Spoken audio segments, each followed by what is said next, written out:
Hi guys, samahan niyo po akong bumili. So meron nga po pala ako dito ng 10. Wala kasi akong pera kaya nang hingi muna kay kuya. Tara guys, samahan niyo ako. Pala. Let's go guys. Malabas na nga pala ang bahay. Si mama nga pala may kausap. Magkakabit ng wifi. So bibiling ayun ako guys. Malapit lang dito sa amin ang tindahan. Kay mama! So this guys, tingnan nyo sa akin kung panggat mo sa ito. Tandaan nyo ba yung dito ang TikTok dito? Tandaan nyo po ba may TikTok po ako dyan? Tingnan nyo po, ito na po yung kanyang harapan. Yan. Diba? Ang weird. Gubat na kasi ito pero hindi po kami natatakot.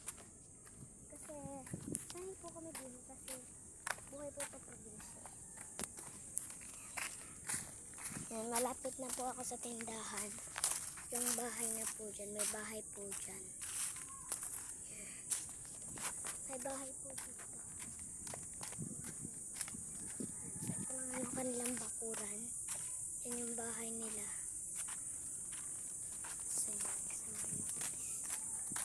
So yun nga po pala, tatakbo na ako. Nagbasa na nga rin pala ako. Pinawid na ako guys, ilog. Wala kasi dun.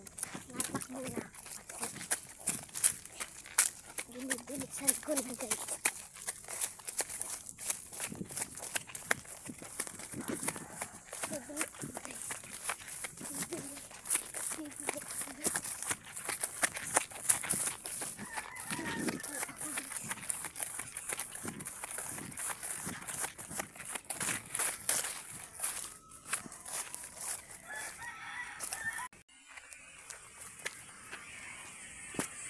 Bili po.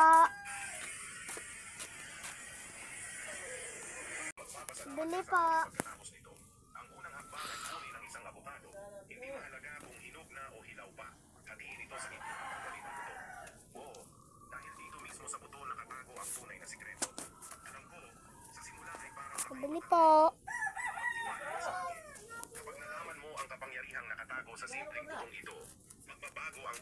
Hello po. Ito nga po pala yung binili ko. Ito yung binili ko.